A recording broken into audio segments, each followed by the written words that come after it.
Doctors across the United States are being pushed to their limits as hospitals are overwhelmed with the number of patients. Dr. J.D. Zipkin, a medical director of New York City-based urgent care centers, describes the work doctors have been doing on the front lines.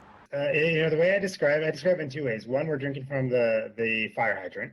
And the other way I describe it is everything's on fire and the fire extinguishers are also on fire. But that's not all. On top of their life-saving work, Zipkin says, they have had to deal with being spat on, a tirade of verbal abuse, and people trashing their lobbies when they didn't get what they wanted.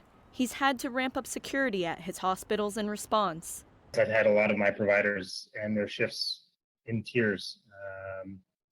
It's more than any of us signed up for. New York is the hardest hit state in the U.S., accounting for almost half of the country's over 150,000 cases and climbing.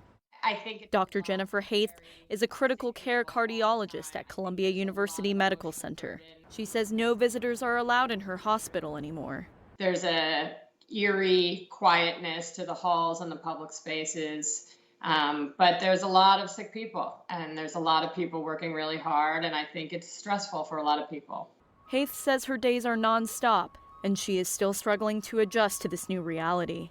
I think we're all operating at this very high stress level, high cortisol level, and every now and then you come down from that and it hits you. Health workers are not immune to the virus, and she emphasizes that everyone needs to do their part in order to keep them safe. Healthcare workers are not an unlimited resource. We get sick too, and at a certain point, we're going to have a problem if the doctors aren't well and can't take care of people. So we need to protect all the people that are in the fight by staying home and staying far apart from other people.